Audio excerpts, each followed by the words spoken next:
Hey man, welcome back to Man Time. Today's episode, I want to dig into this Husqvarna 3120. Last time I was running it in the last video, just a little bit ago. It was feeling like, it wasn't getting enough fuel, and that was my conclusion. I saw where it was kind of spitting fuel back, and I was diagnosing it a little bit, but I hate to leave a saw in not a good running order. So I'm going to get the 42-inch bar broken down off of this, and then we'll get in here close. I'm going to blow the whole thing off, get it cleaned up, and then we'll dig in here and see if we can't figure out why it's not getting enough fuel. Welcome to Man Time.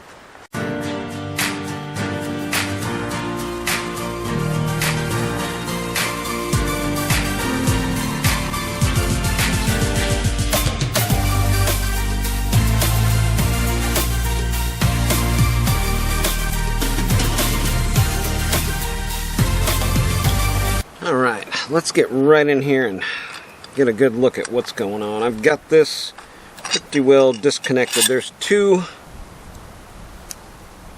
bolts that go down through right in here and right in here, and I've got those removed and sitting down there. Two longer ones. I've still got my janky fix for the throttle cable.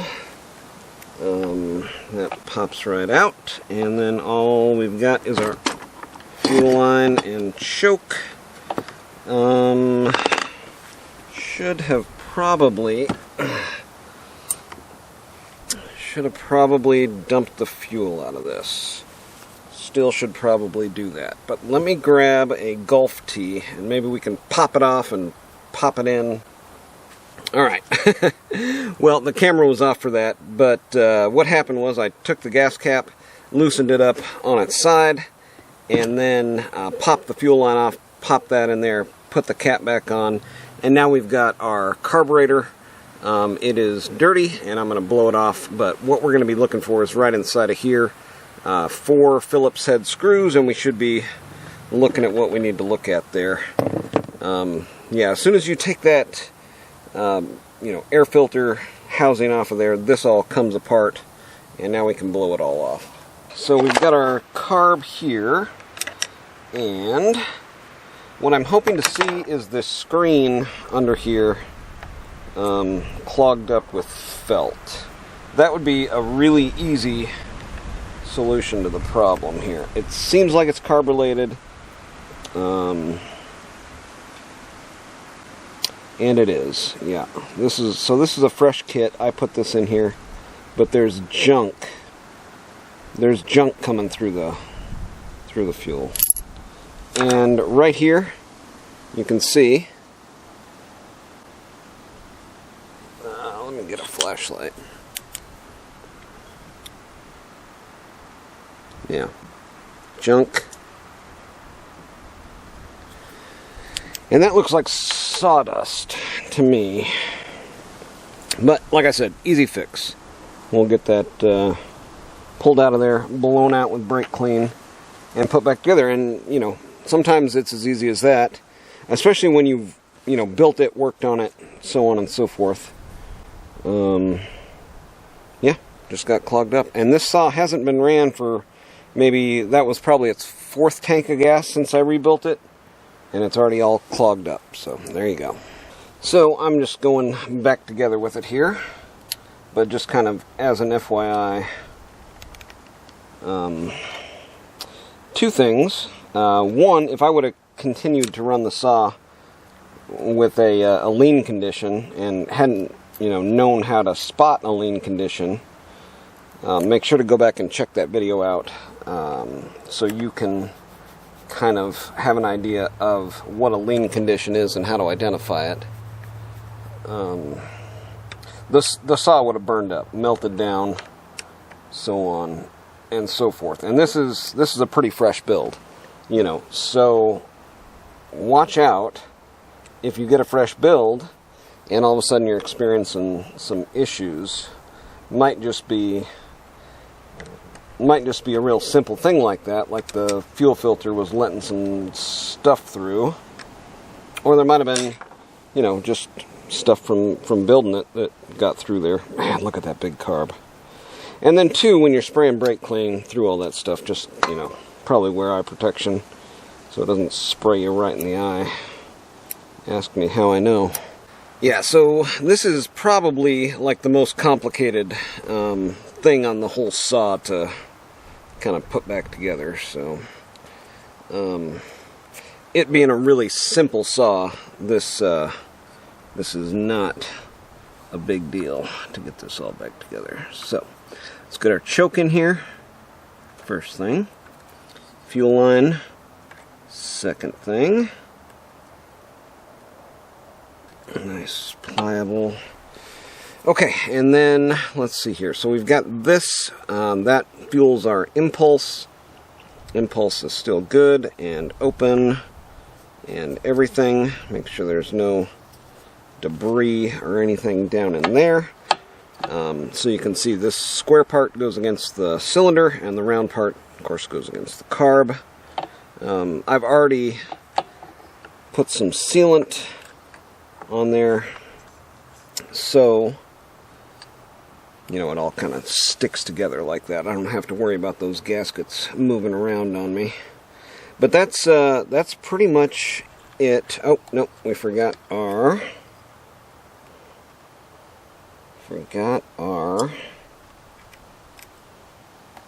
throttle cable. Now the throttle cable is a little interesting. Oh, what's going on here?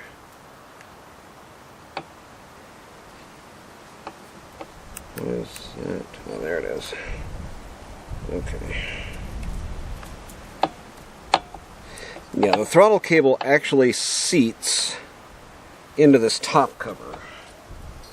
Right, so when this goes on here, like that, yeah, this throttle cable goes down in there. And I've actually got another throttle cable, because I was like, yeah, this one is kind of janky, you know, the way that I have it on there like that. But I mean, it works, and if it continues to work, I'm not going to worry about it too much. But I did order another one just in case it doesn't continue to work. Okay. Yeah, see, this is what I'm talking about. You kind of got to hold it taut, and then from here you can start to get these screws through. But yeah, it's kind of a chore getting everything lined up. This is a pretty simple saw, but this part right here is, like I said, pretty much the most difficult, because you're lining up and going all the way down through that assembly to the cylinder, and then you've got to, you know, of course, not drop your screws on the ground. Let me just get one down in here,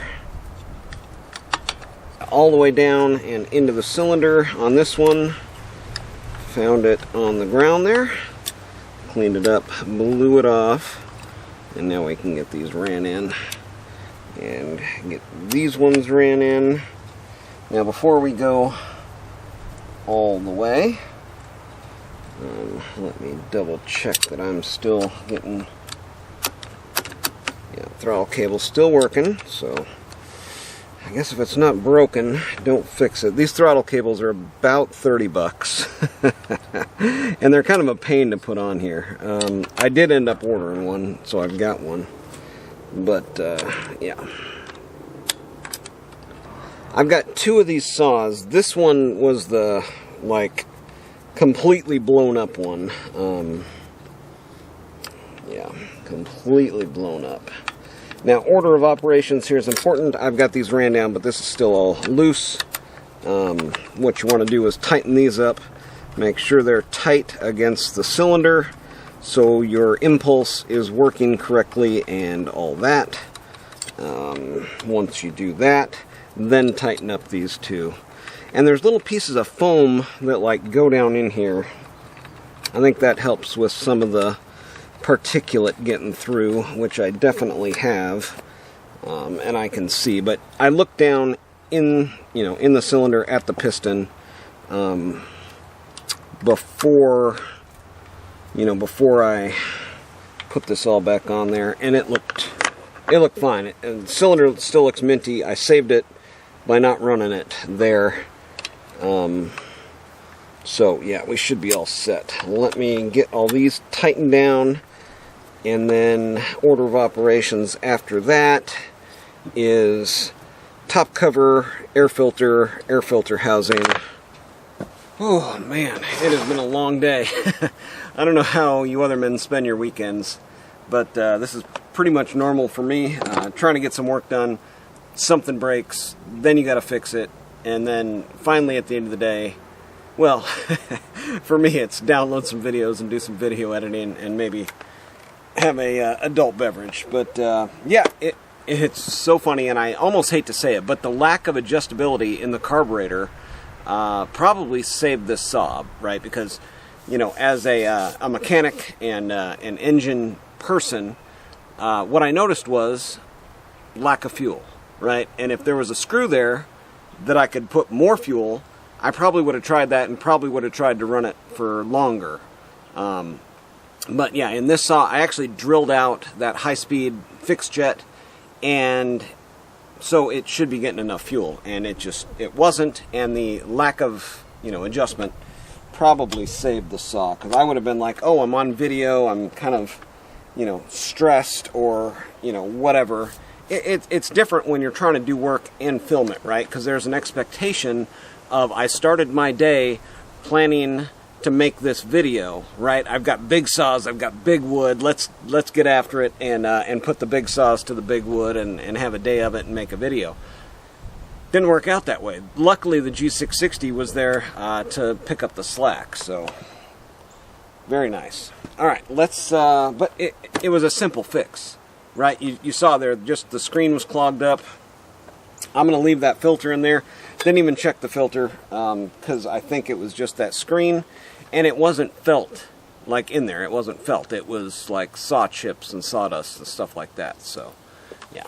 Anyway, let's see if it'll start.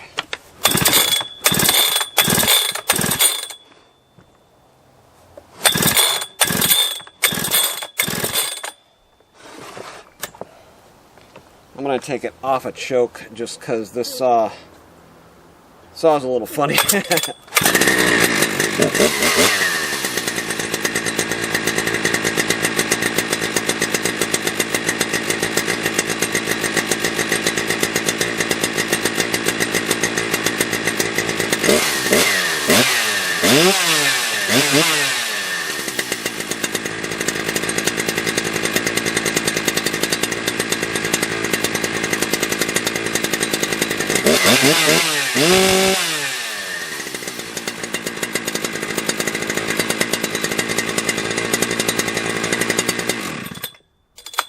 Yeah, that's how it's supposed to sound, right? At wide open throttle, it's supposed to go, whoa, and it just has that ever so slightly with that limited high drilled out. I mean, it's perfect. It's right there. I think at like 12.5 or 12.8, something like that.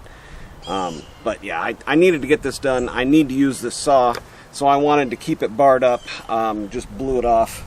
But yeah, simple fix today. Hopefully that helps you out if your saw is experiencing lean condition like this one was. First of all, you don't blow it up, right? You don't try to adjust around it. And I mean, yeah, that's something to talk about, I guess, right?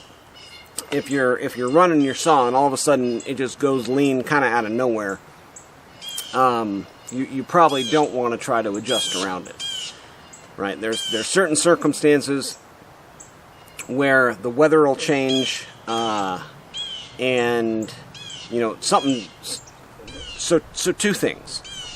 You're going to start your day running your saw, and it's one temperature and one humidity. It might swing throughout the day and gradually give you like a leaner and leaner saw throughout the day. This was a particular instance in like one cut where it was running good, and then all of a sudden it wasn't. So that's a different scenario, and you probably, you can try to adjust around it, but it wouldn't have helped in this case. It would have been nice to have this happen with a different saw where I tried to adjust around it and ended up not being able to. Luckily, like I said, in this case, I think it saved the saw, because I would have tried to just crack that high jet open more and more, and it might have started running to the point where it could kind of run, and then, you know, that's typically how you would like melt down a saw. So anyways, listen for that 4-stroke at high RPM and make sure it's there before you go cutting wood. That's basically it. If you adjust and you can't get there where it's 4-stroking on the high end, don't run the saw. Just like this one. Check out that last video. That's what was happening. So anyways, that's going to do it for today on Man Time. Get out there. Have you some man time too.